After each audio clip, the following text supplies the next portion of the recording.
Shalom, welkom bij een nieuwe aflevering van Israëls CNN. Vandaag hebben we een hele bijzondere en een hele interessante gast uit een gebied uit Jeruzalem, uit de wijk Mea Shearim. Ik heb hem een aantal jaren geleden ontmoet en we hebben contact gehouden en we zijn eigenlijk bevriend geraakt. Zelf ben ik redelijk thuis in Israël en weet aardig wat er gebeurt, maar in de wijk Mea Shearim, dat is in Jeruzalem, is toch een heel aparte buurt, een aparte wijk. Welcome, Moshe Peleg, or Rabbi Peleg. What do you prefer? It's a democratic country. You can choose whatever you want. But we know and we talk like Moshe and Jack, so I will call you Moshe. No problem. Moshe, welcome in the Netherlands. It's an honor to have you here as our guest.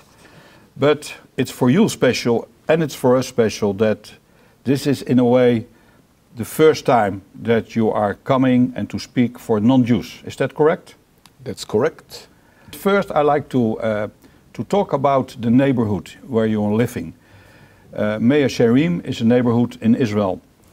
It's a very special neighborhood, and for the people that visit Israel and they have some knowledge about Israel, this is an area that people have certain, they are careful about it. This is an area where people live in dark clothes, in black clothes, walking, and there is no really a contact with them. You are in a way different, but you are living, you are part of this world. And I'd like to ask you some questions about this neighborhood and to show us in what for a world you're living in. It seems for us that you're living in a totally different world than the rest of the Jews in Israel. But Mea Shearim, can you tell me about the name, for example? It's Hebrew, but what is it meaning? The name is in Hebrew, of course, and there is a pasuk, there is a sentence from Genesis, chapter 26, and the sentence is the 12th sentence, and it's written there that Isaac sowed in that land, and in that year he reaped 100-fold. And those had the Hashem's blessed him. This is what Hashem gave him. 100-fold. So that means that it's an expression for blessings. So that's why they said when they decided on 1874 to build the neighborhood, it was the 5th neighborhood outside the walls of the old Jerusalem. They gave a name that has a meaning of blessing to the place. And how many people are living there? Do you know? Well, there are a couple of hundreds of houses there. Yeah, but that's the Mea Shearim, that's the street. But the neighborhood around Mea Shearim? It's the same, couple of hundreds of... I was thinking thousands of people there. No, thousands, it's not Mea Shearim. There are other neighborhoods that ultra-Orthodox are living. But Mea Shearim itself... What is the difference? That you're afraid from is only a couple of hundreds. A couple of hundred. But what is the difference between an Orthodox Jew and an ultra-Orthodox Jew? What is it? It's a good question. I can't really answer that clearly because the differences even among the ultra-Orthodox Jews. So there's some people more Hasidic, some people came to Jerusalem like 7 generations ago, and they are, coming from a Litvish background, from Lita. It's not Hasidic, and they are called Chalmers, Yerushalmim, people that are like living in Jerusalem for many years, and it's a big variety of people. If you are as a tourist in Israel, for example, and you're walking through Jerusalem, you want to see the buildings, the area, people are very kind. But if you are in Mea Shearim, there's different. The people are very closed. It seems that there is a border around it. It's not, but it seems that people are not really watching on the ground, but that's most, I think, of the time when you're walking with your wife or when women is there. Why is that? I think that mainly the families that started Mea Shearim and continuing living there now, like their kids and so on, it's people that wanted to live with their own lifestyle and to live like a holy way of life. And there is one of the biggest concepts is not to try, at least, not to let the exterior world to enter to your life.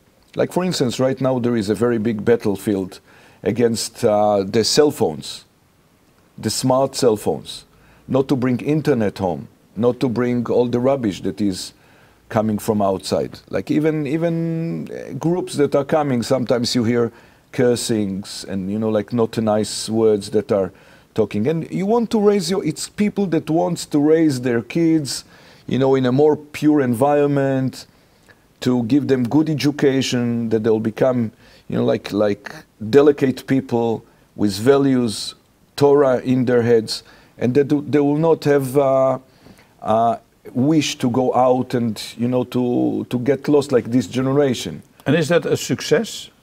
To keep it out, the cell phone? I think in certain ways, yes. I mean, if you can see that in as much as you are more ultra Orthodox, you see that most of the people really put a step. What is that. for you a way to say he is ultra Orthodox? How can you see it outside from somebody? I think that it's more or less a very external way of watching. Like you see the people's clothes, you know, the people that are wearing black and white, you are telling that they are ultra Orthodox. Why? But why do you have black white? Why? Because it's like you can't ask a person that is working by the Prime Minister office, why do you wear you know, like a suit and a tie? Everybody wears suit and tie. I want to come with a jeans trousers, you know, and with a t-shirt here to work, and as a secretary of the Prime Minister. But you won't find them, because they have there is a certain honor. You have to honor your job. And but there has to be a reason, black-white. Black-white, it's something that started in Europe for hundreds of years ago. And because it came from fathers to sons, and because the ultra-Orthodox people don't want to change. Because if you start to change now and to run to any moda that is in the world, you know, like a crazy modelist from New York or from Paris, you know, decides now that people will go with their clothes upside down, you know, so you can see thousands of people running after this moda. I mean, that's what it's in their head. Very superficial life. I mean, people are more putting into an inner life, you know, more values life, and not putting much emphasizing, they're not emphasizing on clothes. So everybody are walking the same, that's one reason. Another reason is that you don't have, you can't see at a synagogue who is richer and who is a rich person and who is a poor person. There is some social meaning to that as well. You know, everybody are wearing the same. Like at the front of God, everybody are the same. And it shows, black and white shows humbleness. Okay. You know, it's like, it's not like red and, you know, like...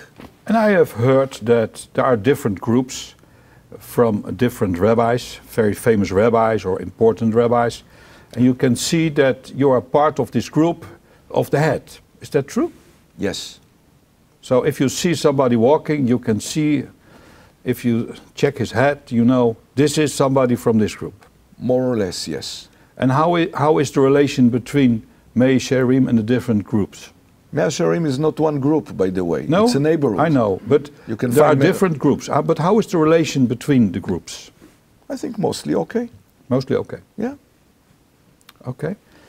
Then we know that from the news media articles in the news that there is also, you talk about the battlefield, about the cell phones, but what we understand is that there is really a big problem that the ultra-Orthodox, and then we believe all the ultra-Orthodox, but you can tell maybe that's not so, but that they don't want to be in the IDF. Why? Okay, so a couple of reasons. First of all, it's the influence that a secular army can give to a person that just came from this, this type of life, and can bring into a believer person. That's something that the rabbis doesn't want to, that will happen. That's first of all. Second of all, I want to tell you something. It's something that it's very hard to explain to a person that doesn't believe, to a non-believer person. Like as a human being is built from flesh and a soul, like body and soul, the world is exactly the same. I mean, you can't say that a flesh, a body without a soul can exist, and you can't say that a soul without a body can exist. What is an army? An army is an effort, it's a physical effort that you are doing to protect yourself. Nobody says that an army is not good. Nobody says that army should not be, right? Like King David had an army as well.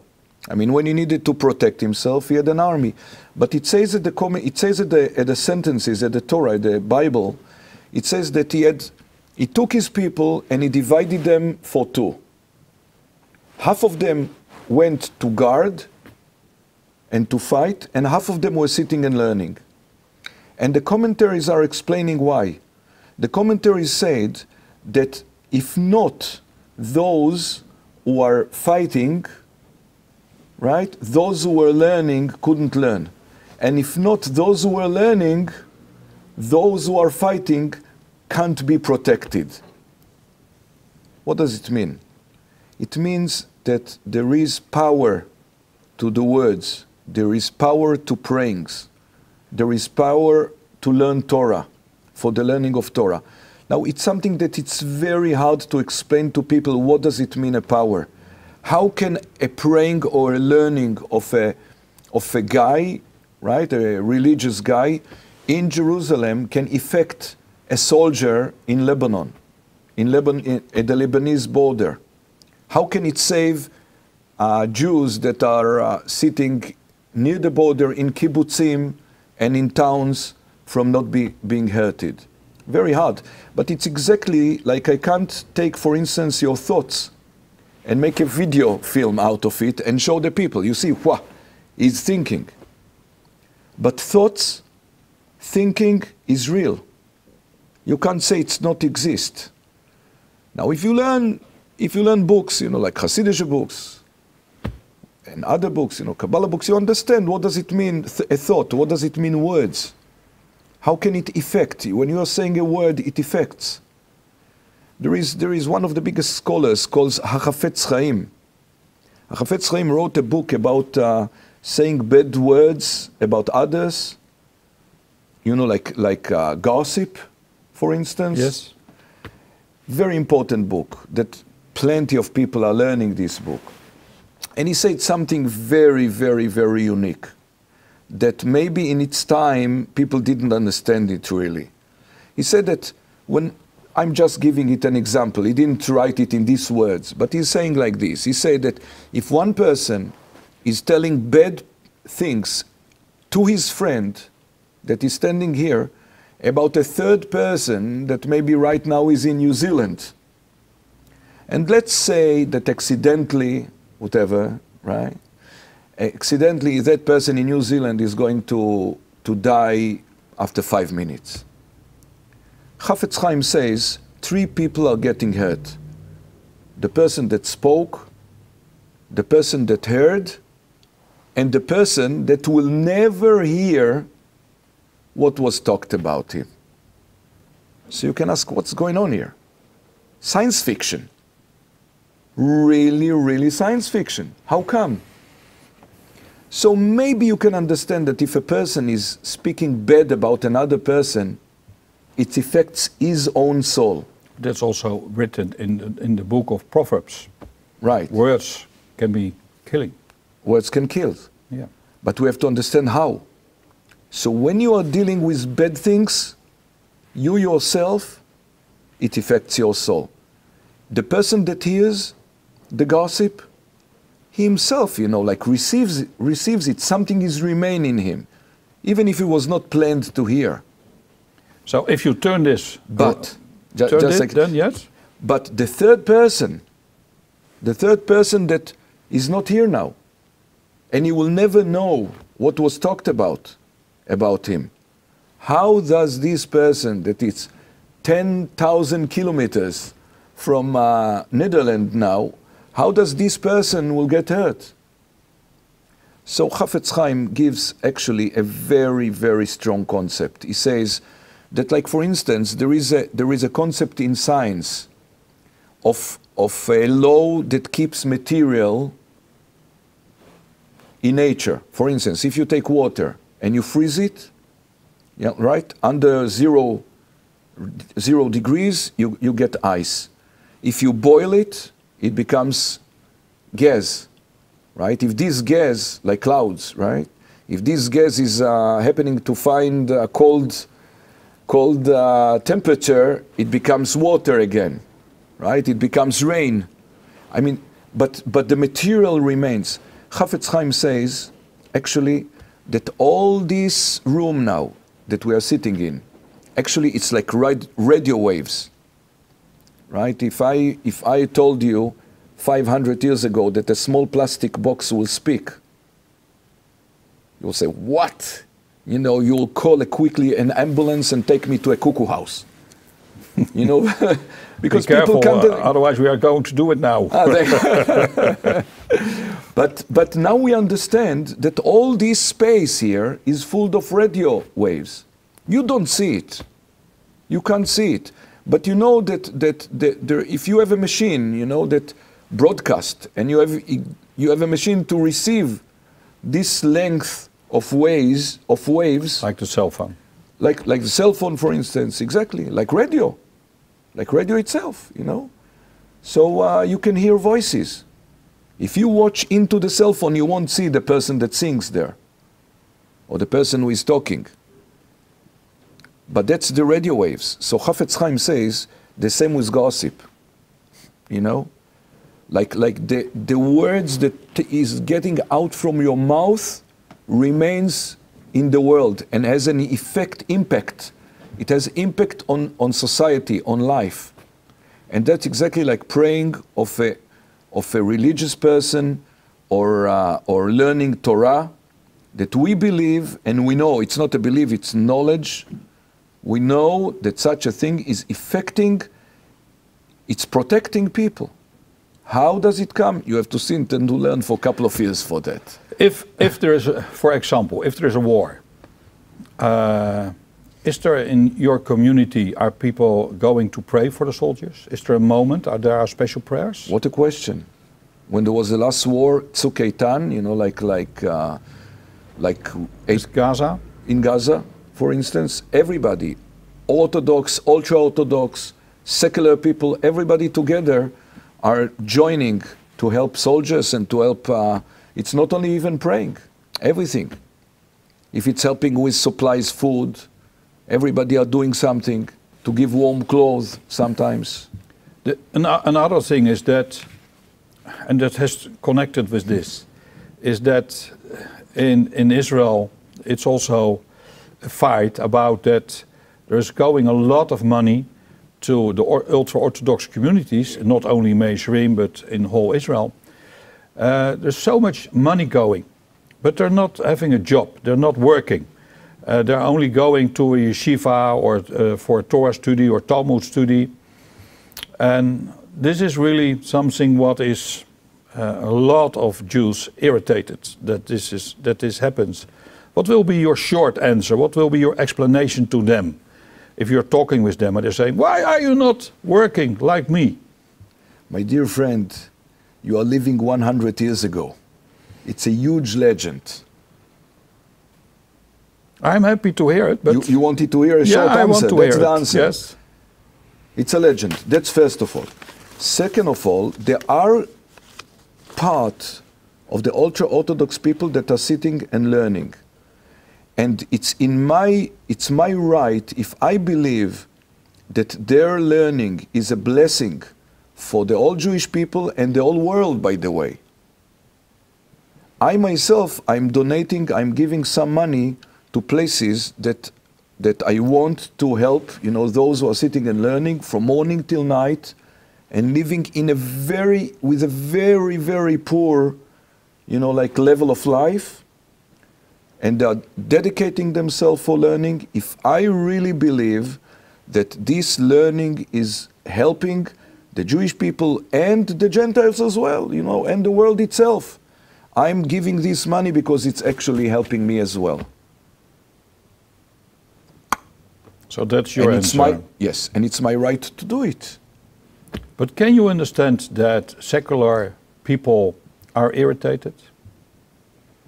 Can you a little imagine that you will think, you try to step in their head and to... My dear friend, you have an organization that calls Pillar of Fire. You are supporting Israel, love Israel very much. You don't listen to all the lies that the media is bringing up. You made your research and you did what you think. I can ask you the same question. Can you believe can you understand how many people in the world really hesitate you're supporting Israel and so on?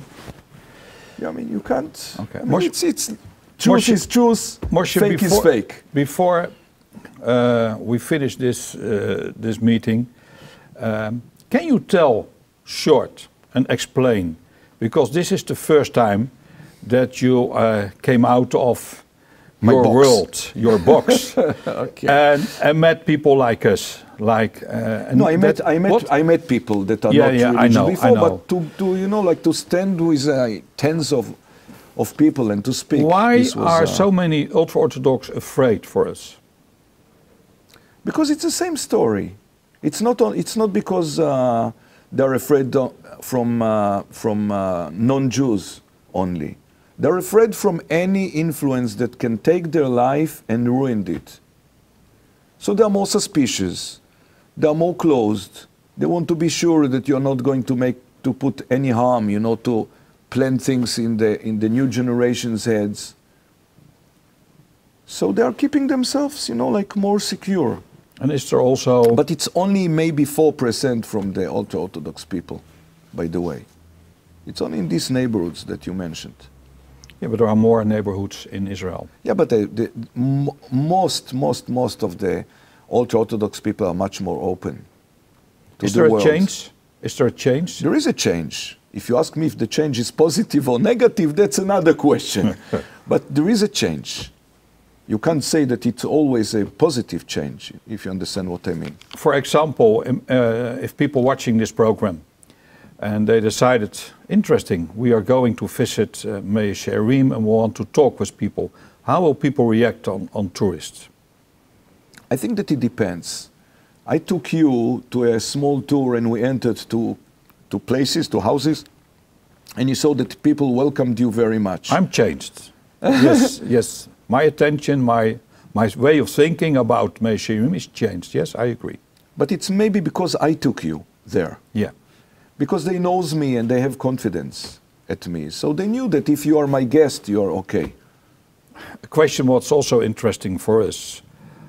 If your daughters are going to be married, they are going to find for themselves a husband, or how is this in the ultra-Orthodox world? Well, if you're talking about the biggest mainstream,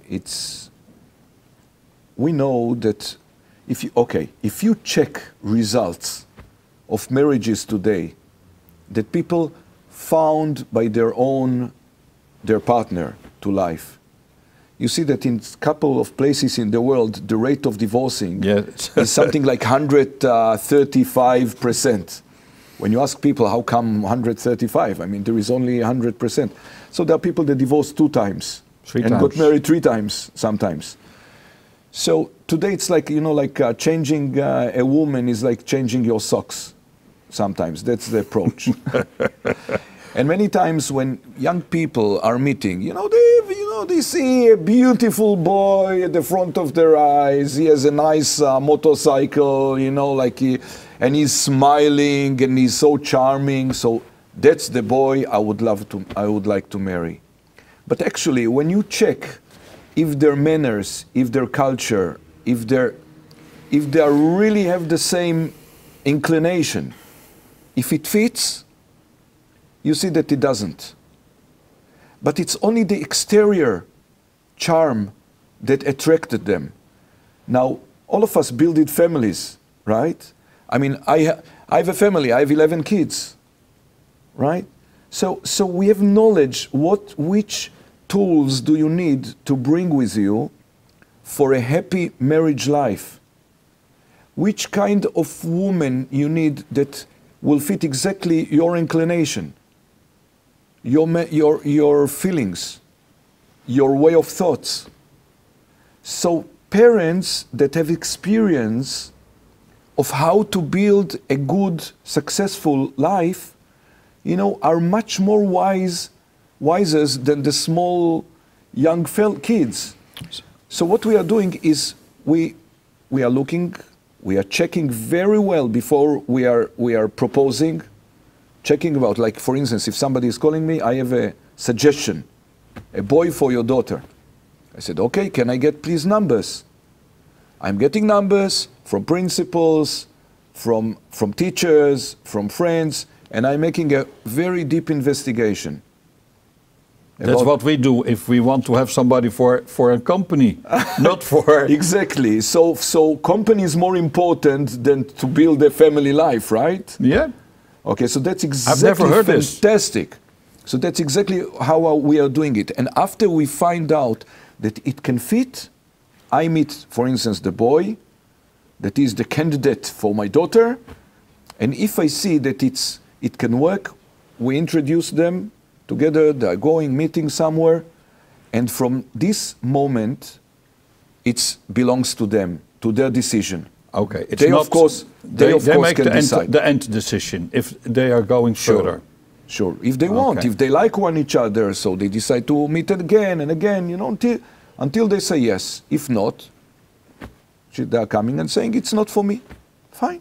And is it possible, and then we have to close this half hour, but is it possible that one of your daughters, for example, is bringing you a name that this is somebody that I like him, I love him?